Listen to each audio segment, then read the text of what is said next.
सभी भक्तों को श्री राधे राधे। आप सभी का स्वागत है आपके अपने चैनल आर के भक्ति मार्ग में, जहाँ मिलती है आप सभी को वो भक्ति कथाएं जो आपके दिल को छू जाएं।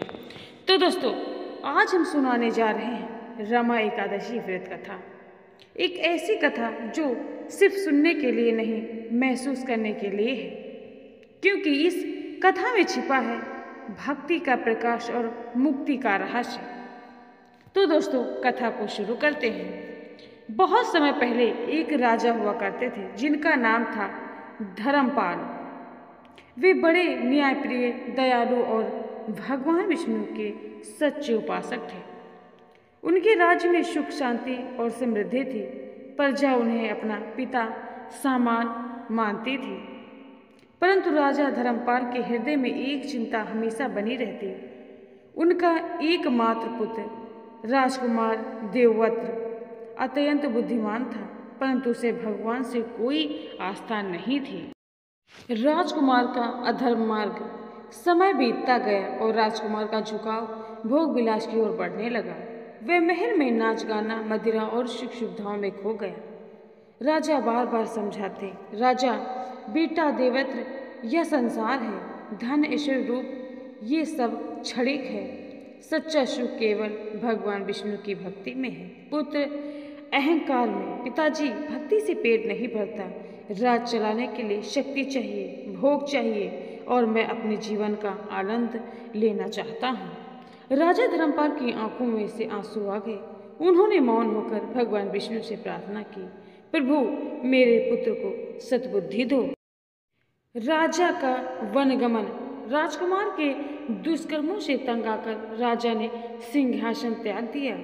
उन्होंने राजपाट छोड़कर वन की ओर प्रस्थान किया, जहां वे एक छोटे से आश्रम में रहने लगे। दिन भर भगवान विष्णु का नाम जपते और रात्रि में ध्यान लगाते।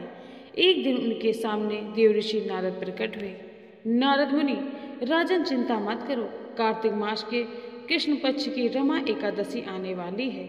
इस दिन व्रत करो, हरि नाम जपो, दीपदान करो। इस व्रत के प्रभाव से तुम्हारे पुत्र का उद्धार निश्चित होगा। राजा धर्मपाल ने कहा, हे ऋषिवर, मुझे इस व्रत की विधि बताइए। रमा एकादशी व्रत विधि। नारद मुनि बोले, एकादशी के दिन प्रातः स्नान करो, भगवान विष्णु और माता लक्ष्मी की पूजा करो, दिन भर उपवास रखो और केवल हरि नाम लो। रात में दीप जलाकर कथा सुनो और अगले दिन ब्राह्मणों को भोजन कराओ। राजा ने विधि पूर्वक व्रत आरंभ किया। उन्होंने एक पल भी बिना हरि नाम के नहीं बिताया। दिन भर ओम नमो भगवते वासुदेव मंत्र का जाप करते रहे। भगवान की कृपा और चमत्कार। उधर राजमहल में राजकुमार देवव्रत को एक विचित्र सपना आया। उसने देखा एक दिव्य ज्योति उसके पास आई और बोली, तेरे पिता वन में तप कर रहे हैं, तेरे उद्धार के लिए रमा एकादशी का व्रत कर रहे हैं। अचानक वह कांपता हुआ और उठा। नींद टूटी तो उसने मन में अजीब परिवर्तन हुआ। वह महल की सुख सुविधा को से घृणा करने लगा। अगली ही सुबह वह पिता की खोज में वन की ओर निकल पड़ा। पिता पुत्र का मिलन। घने जंगल में जब उसने पिता को देखा, राजा धर्मपाल ध्यान मगन थे। राजकुमार उनके चरणों में गिर पड़े और रोते हुए बोले, पुत्र, पिताजी, मुझे क्षमा कर दो। मैंने आपका अपमान किया है, धर्म से मुंह मोड़ा है, पर आज मुझे समझ आ गया है, सच्ची शक्ति भक्ति में है, न किसी भोग में।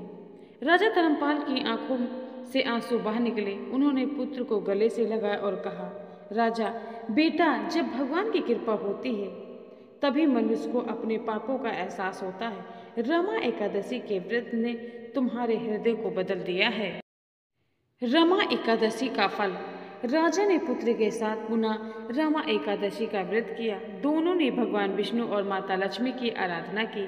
उस दिन से उनके जीवन में भक्ति, शक्ति और समृद्धि का वास हो गया। शास्त्रों में कहा गया है, रमा एकादशी व्रत करने से मनुष्य के सभी पाप नष्ट हो जाते हैं और उसे बैकुंठ धाम की प्राप्ति होती है।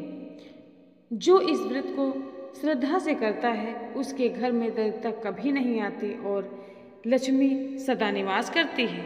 तो दोस्तों, राजा धर्मपाल की तरह अगर हम भी श्रद्धा से भगवान का नाम लें तो हमारे जीवन के अंधकार मिट सकते हैं। रमा एकादशी हमें यही सिखाती है कि धन और वैभव अस्थायी नहीं है, केवल भक्ति ही जीवन का सच्चा आधार है।